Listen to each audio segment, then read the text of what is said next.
Good evening. लक्ष द्या. भूगोल कोणाकोणाला आहे त्यांनी लक्ष द्या. मला वाटतं दियाला आहे, प्रथमला बघायला लागेल मला. ठीक आहे, ज्यांना ज्यांना आहे त्यांनी लक्ष द्या. आज आपण 5वा धडा चालू करणार आहोत. आपला 4था धडा झालेला आहे, गेल्या वेळेस झालेला आहे. प्राथमिक उद्योग झालाय आपला.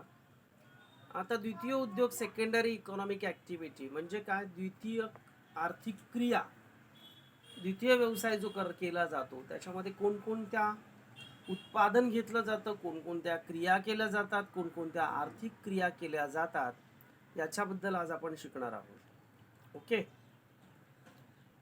Secondary economical activities.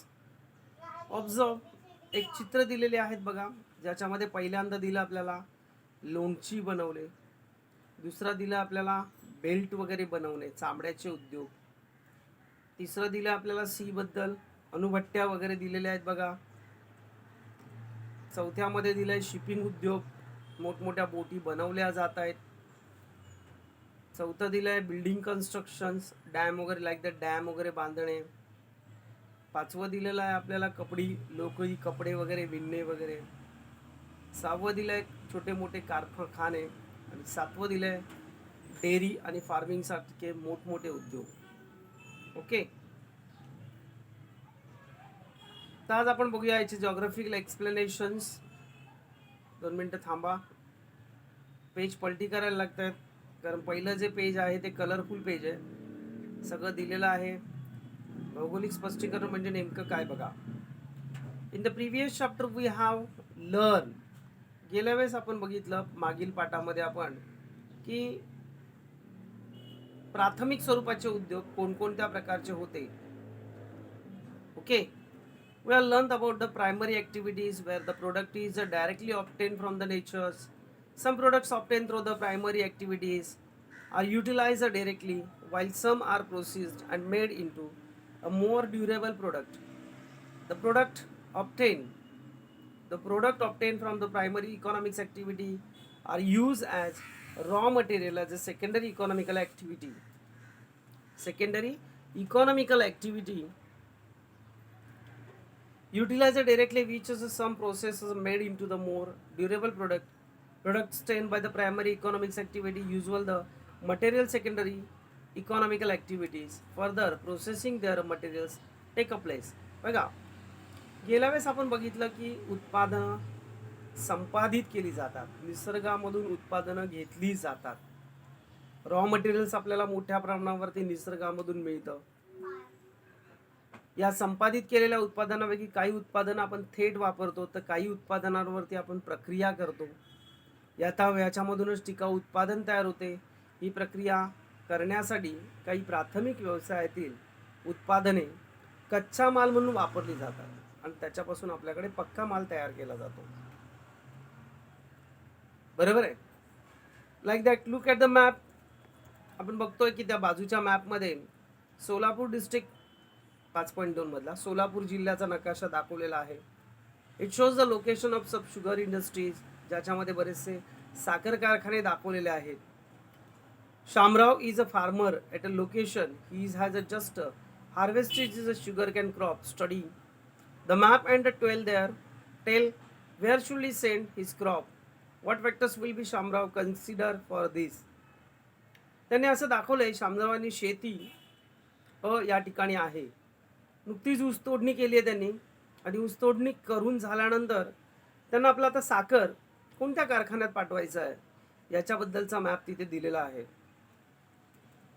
टेन्शन आलंय, आपल्या इथे बऱ्याचशा फॅक्टऱ्या आहेत आणि आपण कोणत्या कारखान्यात पाठवायचं आहे. And manufacture furnish a product is a prepared to sell it to consumers. Manufacture लोक जे काय करतात की हा माल घेतला जातो, माल काढला जातो, उत्पादन काढलं जातं. Secondary activities add values natural resource by the transforming raw materials into valuable product. त्याच्यानंतर द्वितीय व्यवसायामध्ये कच्च्या मालाचा पक्क्या मालामध्ये रूपांतर होतं. जो कच्चा माल जो आहे याचं उत्पादन केलं जातं, त्याच्यावर विविध प्रक्रिया होतात. प्रक्रिया झाल्यानंतर त्याचं पक्क्या मालात रूपांतरण होतं. Secondary activities therefore includes manufacturing, processing and construction. Infrastructure industry is the place where consumptions of products obtained from the primary activities into the final product take place is called a factory. द्वितीय व्यवसाय जे आहे हे प्रामुख्याने काय करतात, प्रक्रिया करतात, उत्पादने घेतात, बांधकाम वगैरे यांच्याशी निगडीत असतात. ज्या ठिकाणी कच्च्या मालाचे पक्क्या मालात रूपांतरण होते अशा ठिकाणी जे ठिकाण असतं त्याला कारखाना असं म्हणतात. That is called a factory. Okay. Firoz Sons has done advanced course is a bakery management for the nearby city.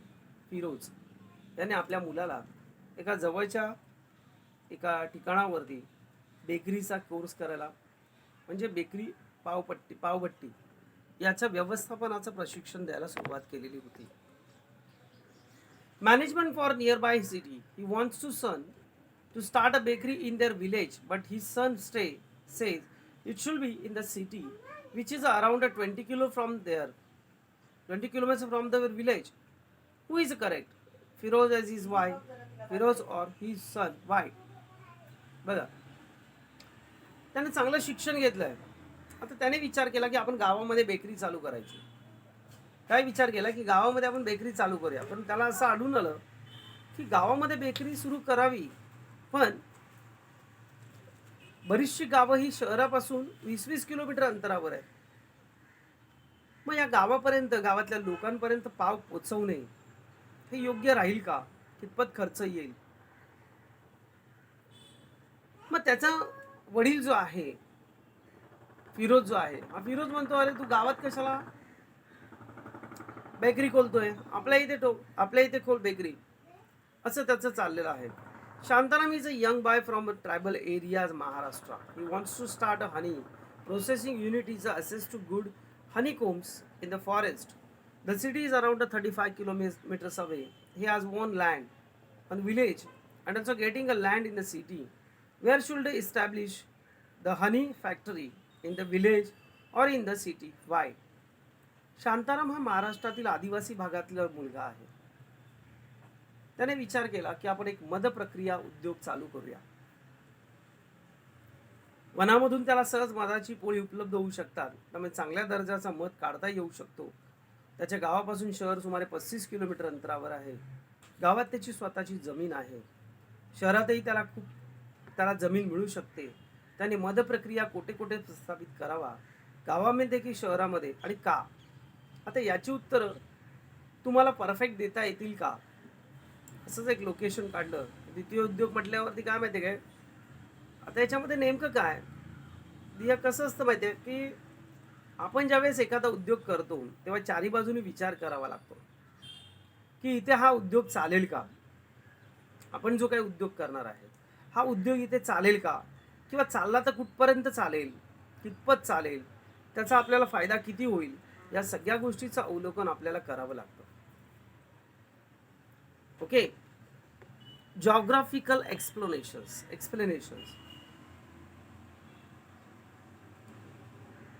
या सर्व उदाहरणांचा अभ्यास केल्यावरती आपल्याला एक समजतं, उद्योगाचे स्थानिकीकरण अनेक घटकांवर अवलंबून असते. उद्योग स्थापन करण्यासाठी कच्च्या मालाची गरज असते. While studying this example you will understand that location and industry is a dependent on many factors. बरेचसे घटक त्याला आवश्यक असतात.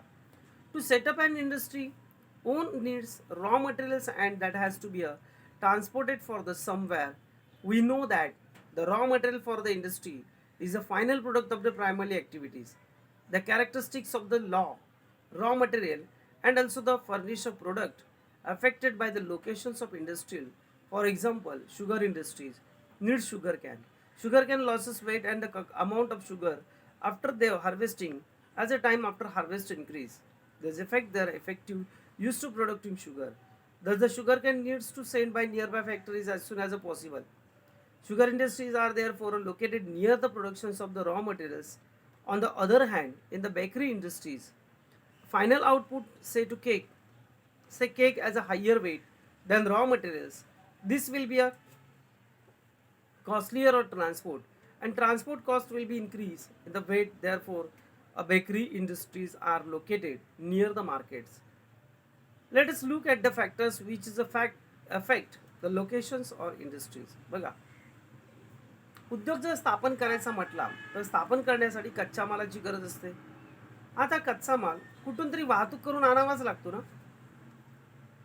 आपल्याला माहिती आहे की उद्योगासाठी लागणारा कच्चा माल हा प्राथमिक आर्थिक क्रियेतून पुढे येतो, आणि हा ज्यावेळेस पुढे येतो त्यावेळेस कच्चा आणि पक्क्या मालाच्या गुणधर्मानुसार उद्योगाचं स्थान ठरतं. उदाहरणार्थ साखर उद्योगांना ऊसाची गरज असते. ऊस कापणीनंतर जसजसा वेळ जातो तसतसं ऊसाचं वजन आणि त्यातलं साखरेचं प्रमाण कमी कमी होत जातं. त्यामुळे साखर उत्पादनासाठी त्याची उपयोगिता कमी होते. म्हणून ऊस कापणीनंतर योग्य वेळेतच जवळच्या कारखान्यांना पाठवणं फार आवश्यक असतं. ऊसाचं उत्पादन जवळच्या कारखान्यांना पाठवणं फार आवश्यक असतं. त्यामुळे जसजसं ऊस कापणीनंतर जसजसा वेळ जातो तसतसं ऊसाचं वजन, साखरेचं प्रमाण कमी होतं. तो जास्त दिवस जर शेतामध्ये ठेवला किंवा तोडणीनंतर तो बराच दिवस ठेवला तर काय होतं, त्याच्यामध्ये पाणी असतं. पाण्याचं एव्हॅपोरेशन होऊन साखरेचं प्रमाण कमी होतं. त्यामुळे तो योग्य त्या क्षेत्रामध्ये लवकरात लवकर जवळच्या फॅक्टरीमध्ये पोहोचवण्यात आला पाहिजे, तरच त्याचा उपयोग. त्यामुळे साखर उद्योग सुद्धा जे असतात ते ऊसाच्या कारखान्यांजवळच असतात. ऊसाच्या जिथे उत्पादन घेतलं जातं त्या उत्पादनाजवळच असतात, आणि त्यामुळे ऊसवाल्यांना पण सुद्धा ते बरं पडतं, कारण की जवळच्या जवळ आपल्याला ऊस नेता येतो. हे सगळ्यात चांगलं.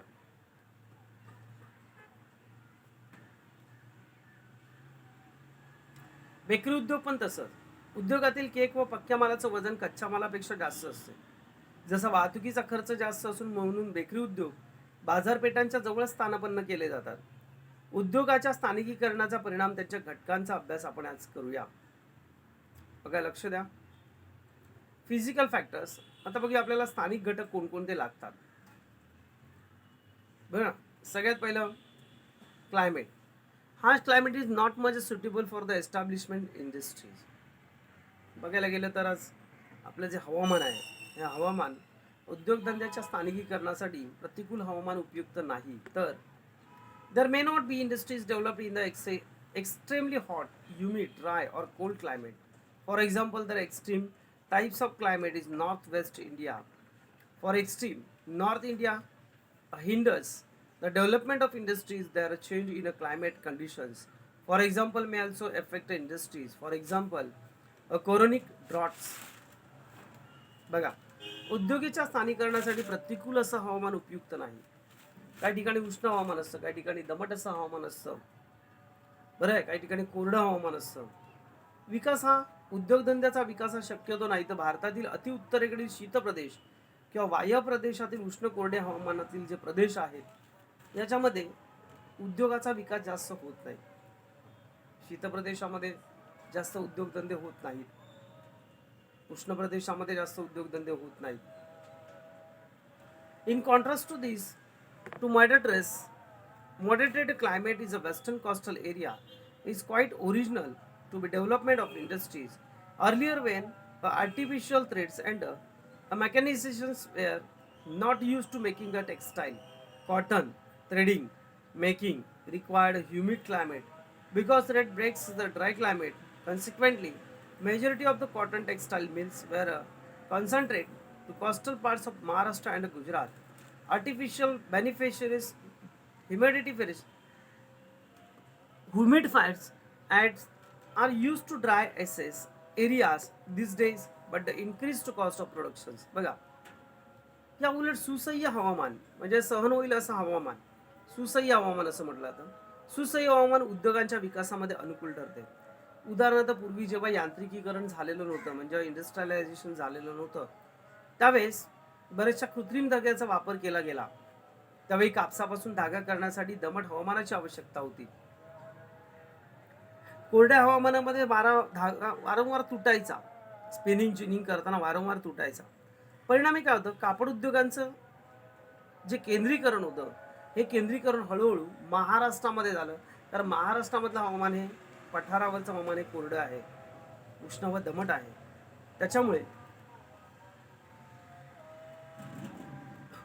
आता कोरड्या हवामानाच्या प्रदेशामध्ये कृत्रिमरित्या दमटपणा निर्माण करण्याच्या यंत्राचा उपयोग केला गेला, परंतु त्याच्या वापरामुळे उत्पादन खर्चामध्ये वाढवायचे.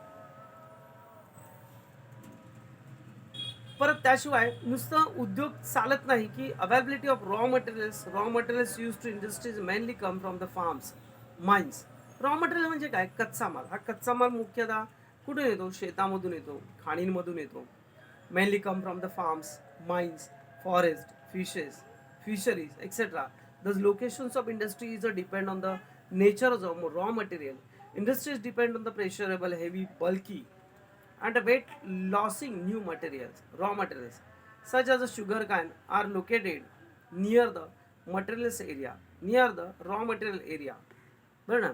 आता काही माल जो असतो, जो कच्चा माल असतो, कच्चा माल हा प्रामुख्याने शेती, खाणकाम, वन उद्योग, मासेमारी या व्यवसायातून मिळवला जातो. बरं ना. आता याची स्थाननिश्चिती ठरवत असताना निसर्गाच्या हवामानानुसारच ठरवली जाते. निसर्गाच्या हवामानानुसार याची स्थाननिश्चिती ठरवली जाते. त्याच्यानंतर बहुसं असं बघतो आपण की बऱ्याचशा वस्तू नाशवंत असतात, जड स्वरूपाच्या असतात. आता ऊस वगैरे जड स्वरूपाचा असतो आणि हा कच्चा माल असतो आणि हा बल्की गुड्स असतो. म्हणजे लांबपर्यंत नेणं हे फार खर्चिक असतं. बरोबर ना. त्याचा आपल्याला फायदा पण काहीतरी झाला पाहिजे. साखरेचं पण उत्पादन आपल्याला तेवढं मिळालं पाहिजे, तेवढा पैसा पण मिळाला पाहिजे. बल्की असतो. त्यामुळे काय होतं, हा जो माल असतो हा काय करतो, तागाच्या गिरण्या, साखर कारखाने हे मालाच्या उत्पादित केंद्र क्षेत्राजवळ असतात. समजलं. त्याचप्रमाणे महाबळेश्वर, नागपूर या परिसरामध्ये स्थानिक फळांवर प्रक्रिया करणारे उद्योग प्रस्थापित झालेले आहेत. नाशवंत पदार्थावर प्रक्रिया त्वरित होणं गरजेचं असतं. यामागचं कारण हेच आहे. यामागचं कारण हेच आहे. Okay. Water and power supply बघायला गेलं तर सॉरी पैसेज राहिला. Similarly, the Mahabaleshwar and Nagpur perishable fruits need to be processed soon and hence there are located in nearby cities. बघा त्याच्यावरती उद्योग, फळांवरती उद्योग करणारे स्ट्रॉबेरीचा रस वगैरे जो आहे ना, हा तुम्हाला तिकडेच जास्त मिळतो. महाबळेश्वर, माथेरान, बरोबर ना. पेरू वगैरे, स्ट्रॉबेरी, अननस यासारखे जे ज्यूस असतात, फळांचे ज्यूस वगैरे ते तिकडे जास्त मिळतात, कारण त्या क्षेत्रामध्ये ते जास्त पिकतात. बरोबर आहे. लेबर. आता हे सगळं झालं. सगळ्यात महत्त्वाचा भाग म्हणजे लेबर. म्हणजे तुम्हाला जो कामगार लागतो, हा कामगार different types of industries require different types of labour. वेगवेगळ्या कामगारासाठी वेगवेगळ्या प्रकारची लेबर्स, मजुरांची आवश्यकता असते. For example, constructions, mining industries, textile industries require semi skilled labour and wells of food processing industries. समजलं. Ornament making industries require skilled laborer in spite of increasing mechanisms, machinizations. Some industries still require a large number of workers, and we find that labor colonies are found near large industries. आपण बघतो की की बऱ्याचशा अशा काही industries आहेत, बरोबर ना, की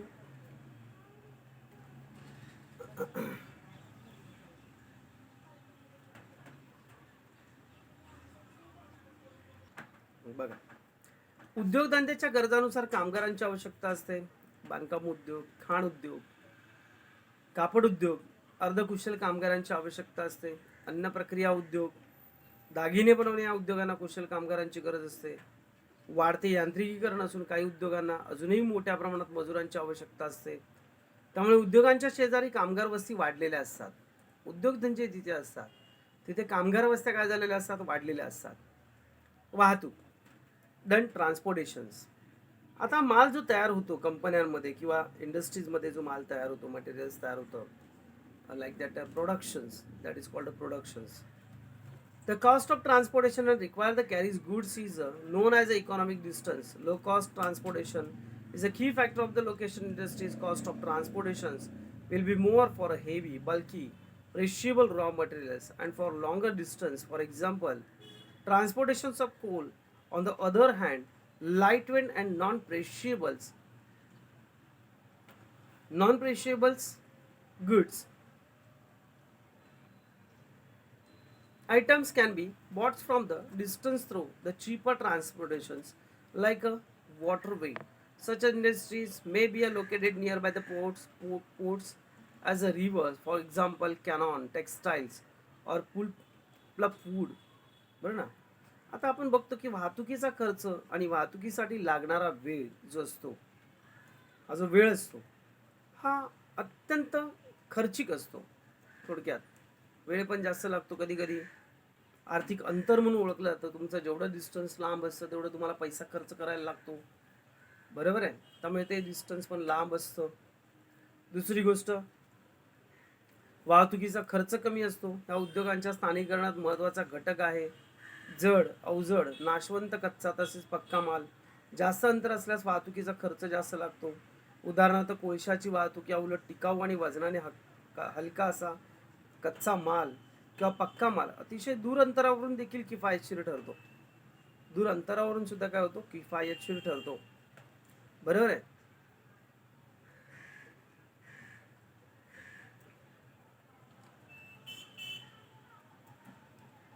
जलमार्गाद्वारे सुद्धा काही माल आणला जातो. असे उद्योग बंदर किंवा जलवाहतूक योग्य जलस्वरूपाजवळ आढळतात. कापड उद्योग, लगद्याचे लाकूड, लाकूड असतो ना, लाकडाचा लगदा वगैरे, भुसा वगैरे, या प्रक्रिया उद्योग सुद्धा महत्त्वाचे असतात. Then site of the available of land. Site of requirement of the industrial development are the considered significance. Location should be a generally flat and well served by adequate transport facilities. Large areas required by the build factories. Earlier industries were concentrated near the urban areas, but now because of non-availability of land, high prices, there is a tendency of set up industries and rural areas. For example, Lote Parshuram industrial area at Chiplun and Chakan in Pune. बघा, उद्योगधंद्याच्या निर्मितीसाठी जमिनीची उपलब्धता फार लागते. उद्योग सामान्यतः सपाट मैदानी प्रदेशात किंवा पुरेशा वाहतुकीच्या सुविधा जिथे असतात तिथे केले जातात. सगळ्या गोष्टी पाहिल्या जातात. कामगार अवेलेबल असलं पाहिजे, वाहतूक अवेलेबल असली पाहिजे, त्याशिवाय बरंचसं असं जागा पाहिजे त्यासाठी. पूर्वी शहरी भागाजवळ उद्योगांचे केंद्रीकरण सहज होत होते, परंतु शहरी भागाजवळ मात्र वर्तमान स्थितीमध्ये मोठ्या प्रमाणात जमीन उपलब्ध होत नसल्याने शहराजवळील जमिनीच्या किमती वाढत आहेत. ग्रामीण भागात उद्योगांचे स्थापन करण्याकडे कल वाढतोय. उदाहरणार्थ चाके, चाकणमधलं पुणे, पुण्यामधलं चाकण, लोटे परशुराम, चिपळूण, बरोबर आहे. आता इकॉनॉमिकल फॅक्टर बघण्याच्या आधी 2 मिनिटं थांब. पुढचा फॅक्टर्स बघा, इकॉनॉमिकल फॅक्टर. आपण दोन अजून प्रकार घेणार आहोत. एक 4 दोन मुद्दे आहेत. Proximity market. The entire process of the manufacturing is a fertile unit is a finishing goods reaches the market. Nearness to market is essential for a quick disposal of manufacturing goods. It helps in the reducing the transport cost and enable to consumers to get things of cheaper rates. Ready market is the most essential of the perishables and heavy commodities. Something during the process of the products become bulky and delicate. For such a final product, industries are liquidated towards the market. For example, cake as a final product is heavier than raw materials. That is why such industries are located near markets, that is cities. Okay. बाजारपेठाचे स्थानिध्य. उत्पादित माल बाजारपेठेपर्यंत पोहोचवण्यासाठी उत्पादनाची पूर्ण प्रक्रिया निरुपयोगी असते. उत्पादित ज्या वस्तू असतात त्याचं त्वरित वितरण करण्यासाठी बाजारपेठा नजीक असणं फार आवश्यक असते. त्यामुळे वाहतूक खर्च कमी होण्यास मदत होते. ग्राहकांना स्वस्त दरात वस्तू मिळू शकतात. नाशवंत आणि अवजड वस्तूंसाठी त्या बाजारपेठा अत्यंत आवश्यक असतात. कधी कधी उत्पादन प्रक्रियेदरम्यान अवजडता, नाजूकपणा लक्षणीय वाढ होते याच्यामध्ये. अशा परिस्थितीमध्ये उद्योग बाजारभिमुख असतो. उदाहरणार्थ, केक तयार करणे हे उत्पादन कच्च्या मालाच्या तुलनेत जड असतात.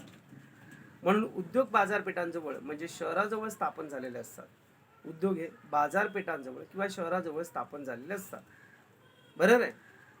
त्याच्यानंतर सेकंड थिंग, भांडवल. ना, that is called a capital. Capital is a huge investment is needed for the establishment of industries. Are located those areas where banking and the financial facilities are easily available. As a matter of fact, capital is attracted of those areas where industries are located which in a turn attract more industries. Mumbai, Kolkata, Chennai, Delhi, being a center of the industries, have a better banking and financial facilities than the city is now the extensions of the better banking facilities in rural area. Industry can also allocate it there. बघा आज बघायला गेलं तर आज जे आपण काही शिकतोय ना, ह्या सगळ्या गोष्टी याच्यासाठी महत्त्वाच्या असतात. आता हे काय माहिती आहे का, व्यापार उद्योगधंदा यासाठी या फार महत्त्वाच्या असतात. उद्योग करायचा म्हटल्यावरती भांडवल पाहिजे, पैसा पाहिजे तुमच्याकडे. पैसा असेल तरच तुम्हाला उद्योग करता येतात, अन्यथा उद्योग करता येत नाही. पैसा पाहिजेच पाहिजे, बरोबर ना. त्यासाठी उद्योग करणं फार महत्त्वाचं ठरतं. उद्योग स्थापन करण्यासाठी भांडवल किंवा मोठ्या प्रमाणात गुंतवणुकीची आवश्यकता असते. बँकिंग आणि आर्थिक सुविधा जिथे सहज अशा उपलब्ध होतात अशा प्रदेशामध्ये उद्योग प्रस्थापित होताना दिसतात आपल्याला. वस्तुतः ज्या ठिकाणी उद्योग स्थापन झालेले असतात तिथे आर्थिक सुविधा आकर्षित होतात आणि त्यामुळे तिथे मोठ्या मोठ्या प्रमाणात उद्योग प्रस्थापित होतात. कोलकाता, चेन्नई, दिल्ली, मुंबईजवळ उपनगरे या औद्योगिक क्षेत्र तर इतर शहरांपेक्षा उत्तम प्रकारात बँकिंग आर्थिक सुविधांसाठी ओळखली जातात. सध्याच्या स्थितीमध्ये ग्रामीण भागात चांगल्या बँकिंग सुविधांच्या विस्तारामुळे तेथे देखील उद्योगधंदे स्थापन व्हायला लागलेले आहेत. आज बँकिंग सेक्टर वगैरे गावच्या ठिकाणी पण आहेत, त्यामुळे तेथे सुद्धा आज काय झालेलं आहे, मोठमोठे उद्योगधंदे वगैरे स्थापन झालेले आहेत. छोटे छोटे औद्योगिक क्षेत्र तिथे आज निर्माण झालेले आहेत बघायला गेलं तर. समजलं. शेवटचा एक पॉईंट बघूया आपण, पॉलिटिकल फॅक्टर्स, कारण त्याच्यामध्ये दोनच मुद्दे आहेत. राजकीय घटक. Okay. Government policies. The government may give boost to industries producing a certain goods by giving a several incentives. It may provide finance, land, water transport, and communication facilities at a subsidized rate. It may promote industrializations in economically backward regions. With the view of the developing these regions, it also provides tax concessions, marketing consultancy, export and import facilities. Industrialists and entrepreneurs who establish industries in such regions, for example, the D and beyond of the categories of the government of Maharashtra industries policy. At the same time, government may also discourage the locations of industry in the particular area, like a coastal zone or eco-sensitive areas. बघा, शासकीय धोरण म्हणजे नेमकं काय, तर राजकीय दृष्टिकोन विचारात जर आपण घेतला तर काय होतं, अनेक औद्योगिक धोरणं उद्योगांना प्रोत्साहन देतात. आर्थिकदृष्ट्या मागासलेल्या प्रदेशाच्या विकासाचा दृष्टिकोन लक्षात घेतला तर तिथे शासन अर्थसहाय्य, जमीन, पाणी, वाहतूक, संदेशवहनाच्या सुविधा उपलब्ध करून देते. अशा प्रदेशामध्ये उद्योग प्रस्थापित करणारे उद्योगपती उद्योजकांना शासन कर सवलत आणि विपणनासंबंधी सल्ला, आयात आणि निर्यातीसाठीच्या सुविधा देखील प्रदान करतात. उदाहरणार्थ, महाराष्ट्र शासनाच्या औद्योगिक धोरणानुसार वर्ग ड व पुढील औद्योगिक क्षेत्रांना अशा सुविधा मिळतात. याउलट शासकीय धोरणं जी आहेत याच्यामध्ये उद्योगांना प्रोत्साहन दिलं जात नाही. शासकीय धोरणं जी आहेत याच्यामध्ये काय होतं, उद्योगधंदे जे आहेत या उद्योगधंद्यांना प्रोत्साहन दिलं जात नाही, बंदी आणता येत नाही. किनारी प्रदेशात पर्यावरण दृष्ट्या संवेदनशील असतात. Okay. Setting up sales. Many governments support establishing such a zone, a regions which are special developed for industrial production in India. They are called a special economical zone, SEZ, that is called. There are specially enmarked or geographical zones which can be developed by the private sector, public sector in the public-private partnership (PPP) model. These are many development boost export quality productions of the country for that's called as SEZ. Attract many industries to be set up there. For example, SIPS near the Santa Cruz. बघा, हा SEZ हे section जे आहे विशेषतः आर्थिक क्षेत्र, औद्योगिक उत्पादनासाठी विकसित केला जाणाऱ्या अशा काही क्षेत्राची किंवा प्रदेशाची स्थापना करण्यास सरकार विशेष प्राधान्य देते. भारतात त्यांना विशेष आर्थिक क्षेत्र म्हणतात. विशेष आर्थिक क्षेत्र हे विशेष करून निश्चित केलेले एक भौगोलिक क्षेत्र आहे आपल्या इथलं. आता MIDC म्हणा किंवा आज आपण बोलतो ना सिप्स, अंधेरी इथलं सिप्स, इथे मोस्ट ऑफ तिथे अंधेरीमध्ये बघाल ना तर तुम्ही इंडस्ट्रीयल सेक्टर मोठं आहे. भौगोलिक क्षेत्र खाजगी भागीदाराने विकसित केलं जातं. या क्षेत्राचा विकास निर्यातक्षम उत्पादनाच्या वाढीसाठी केला जातो. सांताक्रूज मुंबई इथलं सिप्स हा एरिया त्याच्याच प्रकारचं एक त्या प्रकारचं उदाहरण. समजलं. आज आपण इथेच थांबूया. याच्यानंतर बघूया आपण की नेक्स्ट टॉपिक आपला बघणार आहोत आपण other factors. Okay, page number 46 वरती आहे, तिथून आपण पुढे नेक्स्ट टाइमला बघणार आहोत. थँक्यू. आज भूगोल थोडासा विस्तारित स्वरूपाचाच झाला, पटापट झाला, नो कमेंट्स वगैरे काहीच झालं नाही. मध्ये मध्ये लॅपटॉप थोडासा प्रॉब्लेम करतो म्हणून पटापट शिकवायच्या प्रयत्नात होतो. Bye, thank you.